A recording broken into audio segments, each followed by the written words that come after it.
Perkenalkan, nama saya Agustina Gita Maharani dengan NIM 2802686323 dari jurusan Akuntansi S1 Bina Nusantara.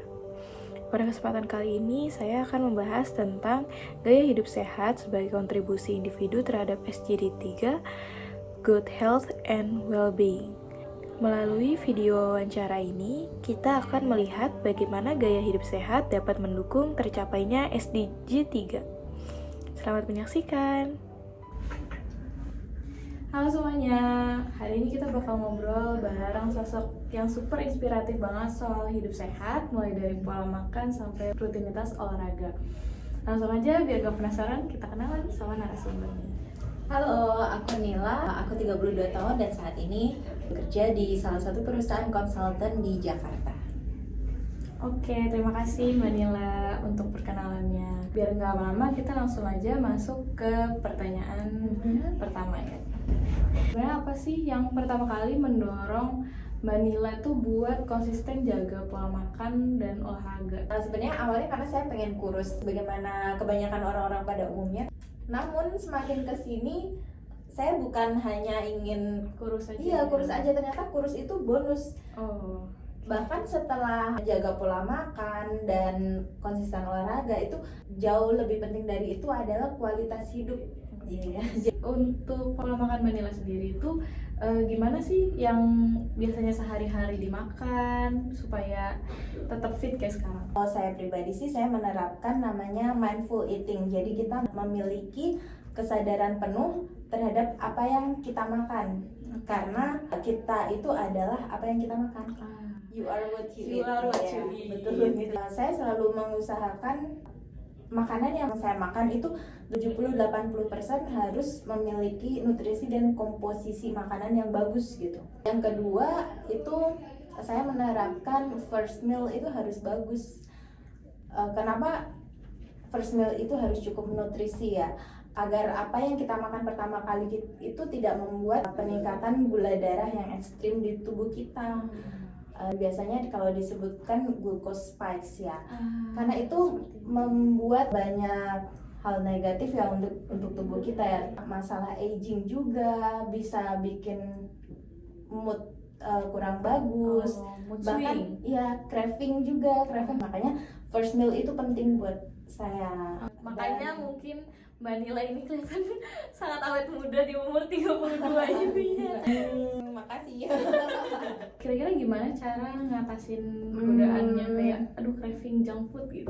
Itu lebih ke yang pertama sih kesadaran diri ya.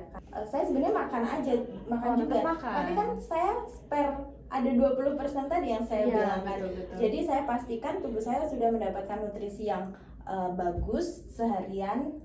Jadi kalaupun saya makan dessert atau makan manis-manis, ya itu at least tidak begitu menimbulkan efek yang buruk. Iya, dan kalau memang mau makan yang manis-manis kayak donat atau ice cream atau coklat, itu usahakan setelah makan berat full meal. Iya, betul. Kadang aku pengen nyobain coklat misal atau ice cream. Kalau ketika aku udah coba, aku merasa cukup, that's all gitu. Aku udah selesai, aku nggak akan habisin itu. Jadi cukup untuk memenuhi rasa penasaran aku. Gitu. Berarti nggak boleh sering-sering, Iya, tapi tetap bisa dimakan. Iya, tetap dikontrol. Dan kita lanjut ke pertanyaan berikutnya ya. Ada ngikutin meal plan atau rekomendasi dokter mungkin Mbak Nila? Sebenarnya aku nggak mengikuti panduan dokter tertentu, tapi saya sering baca referensi gitu, dan dari itu ternyata apa yang saya dapatkan ternyata selaras kok seperti saran-saran dari dokter dan praktisi-praktisi. Untuk yang pertanyaan selanjutnya nih, untuk olahraga yang Mbak Nila lakuin itu apa aja ya? Kalau aku sih, aku memilih olahraga gym atau fitness karena saya lebih memfokuskan untuk membentuk otot yang kuat, karena saya percaya di gym itu akan lebih efektif untuk membentuk kekuatan otot dibanding cabang olahraga lainnya. Dan saya percaya dengan otot yang kuat itu pasti akan membentuk tulang yang kuat dan meningkatkan metabolisme tubuh, dan efeknya tuh banyak banget kalau kita udah punya otot yang kuat, bahkan sampai pada kesehatan mental yang lebih baik. Itu ngaruh Wah, banget. sampai ngaruh ke Iya. mental ya. Kita beralih ke pertanyaan berikutnya.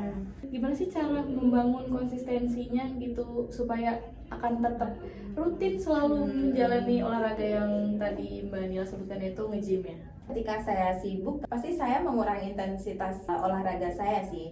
Yang biasanya mungkin kalau keadaan normal 9 to 5, saya bisa 4 kali olahraga dalam 4 seminggu kali. ke gym. Tapi kalau udah sibuk banget mungkin bisa 2 kali.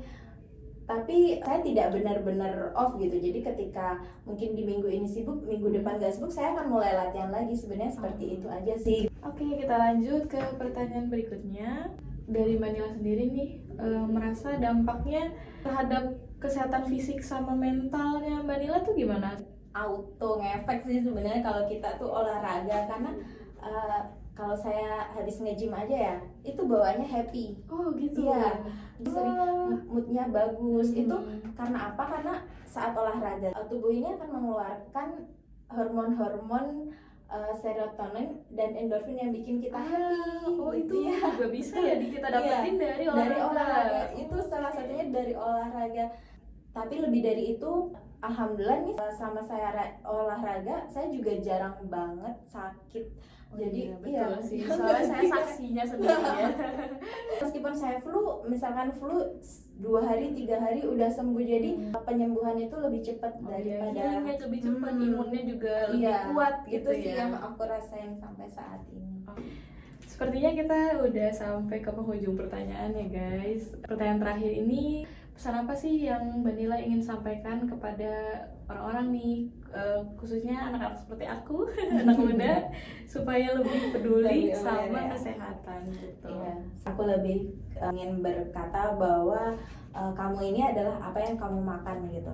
Jadi mindful eating itu bagus, bukan cuma buat kamu, buat sekeliling kamu. Jadi harus mulai dibiasakan sih untuk anak-anak muda zaman sekarang, apalagi udah banyak makanan-makanan yang gak jelas, yang ultra processed food, makanan yang sebenarnya gizi Betul kosong. banget. Itu sama sekali nggak penting guys. Jadi mulailah mencoba untuk lebih mindful terhadap apa yang kamu konsumsi. Daripada kamu menunggu sakit, mendingan kamu mulai olahraga, mulai jaga apa yang kamu makan.